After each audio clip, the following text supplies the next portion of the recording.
Assalamualaikum warahmatullahi wabarakatuh. Salam Historia. Bertemu lagi dalam pembelajaran sejarah Indonesia hari ini.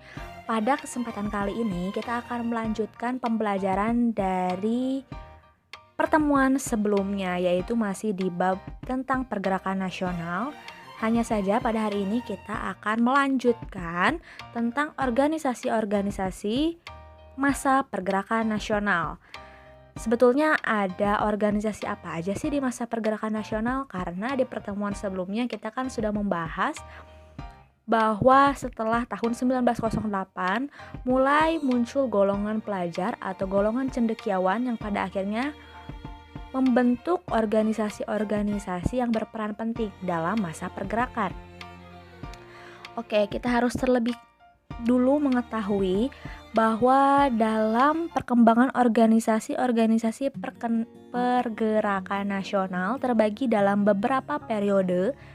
Adapun periode yang pertama ini merupakan periode awal perkembangan, yaitu ada organisasi Budi Utomo, Sarekat Islam, dan Muhammadiyah.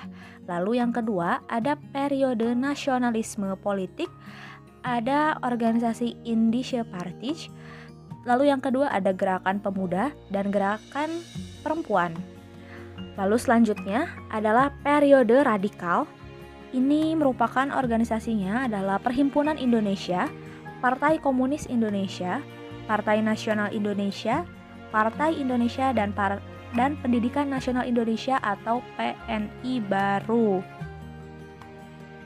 Lalu selanjutnya ada periode bertahan, yaitu adalah Taman Siswa dan ada Partai Indonesia Raya serta ada Gabungan Politik Indonesia atau yang disingkat GAPI.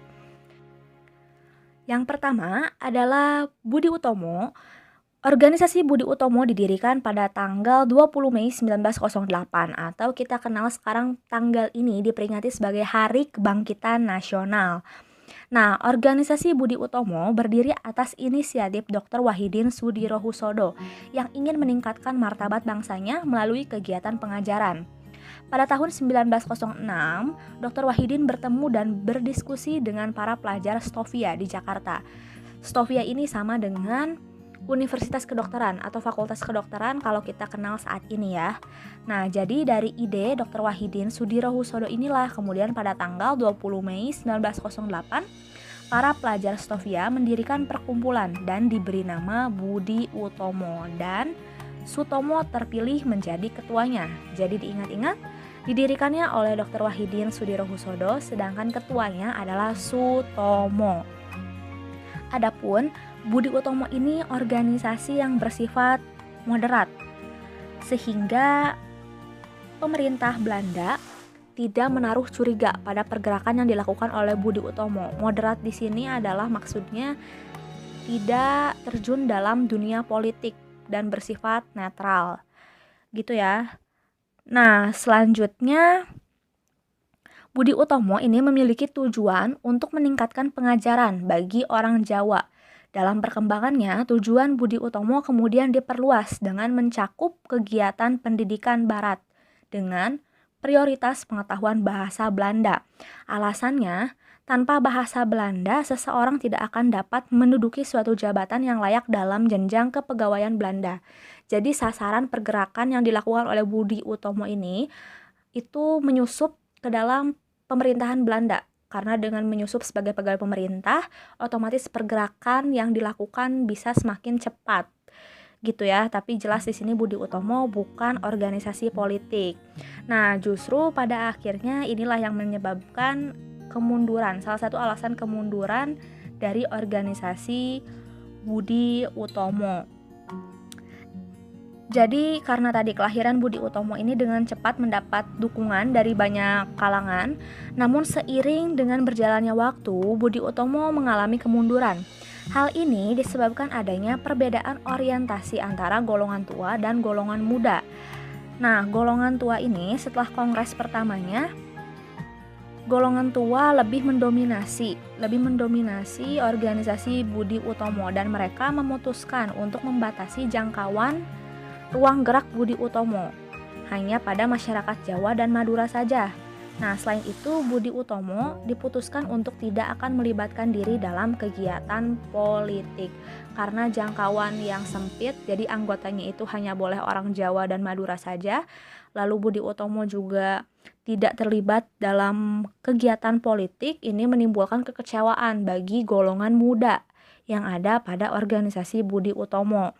Nah, hal inilah yang menyebabkan pada akhirnya Budi Utomo ini organisasinya lambat laun mengalami kemunduran. Namun meskipun begitu, Budi Utomo tetap berdiri dan memiliki wakil yang cukup banyak nih dalam Dewan Rakyat atau Volksraad.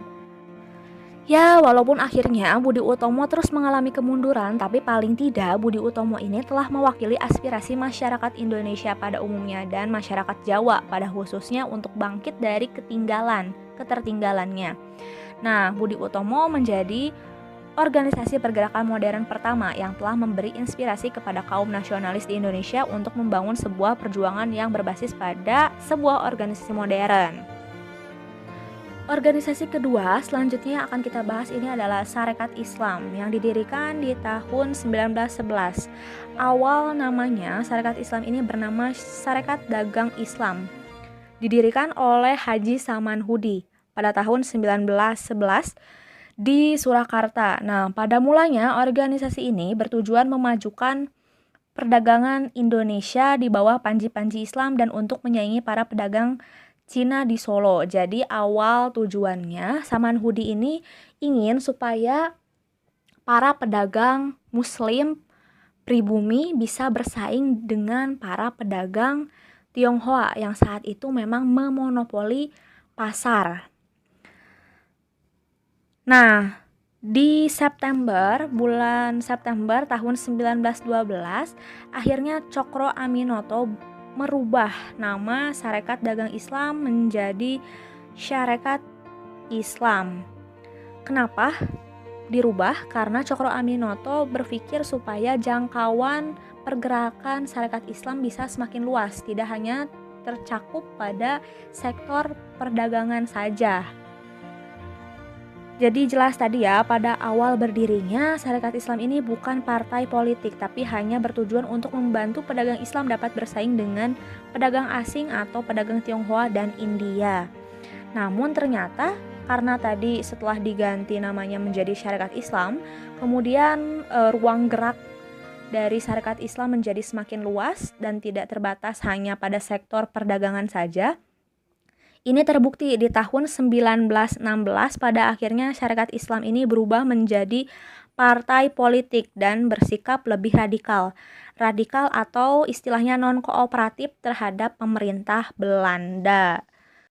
Nah, sekitar tahun 1920-an SI ini terpecah menjadi ada dua. Ada kubu nasionalis religius atau SI putih dan ada kubu ekonomi dogmatis atau SI merah. SI merah ini merupakan SI yang telah atau Syarikat Islam yang telah disusupi oleh salah satu seorang anggota partai ISDV atau Indische Socialis Democratie Vereniging. Ini merupakan partai sosialis di Belanda. Anggotanya Henk Snevely ini melarikan diri ke Indonesia karena memang keberadaan ISDV ini di Belanda sendiri itu ditolak. Kemudian anggotanya tadi melarikan diri ke Indonesia dan menyusup ke dalam tubuh SI. Kenapa sih Snevely menyusup ke dalam tubuh SI? Karena tadi Snevely ini merasa pergerakan yang dilakukan oleh SI kan cenderung radikal dan non-kooperatif terhadap pemerintah Belanda. Nah, Snevely merasa, oh ternyata SI ini mempunyai pola yang sama dengan pola yang ia idamkan untuk melalui pergerakan. Pada akhirnya ya tadi Snevely menyusup ke dalam organisasi SI ini dan menyebabkan SI terpecah. Ada SI putih dan SI merah. Adapun anggota dari SI merah ini terdiri dari golongan muda, yaitu ada Semaun, Darsono, dan Tan Malaka. Adanya tokoh-tokoh berhaluan kiri ini menyebabkan konflik ideologi dalam tubuh SI. Kemudian yang menyebabkan tadi SI terpecah, dan SI merah ini berasaskan komunis, sedangkan SI putih masih mempertahankan asas keislaman.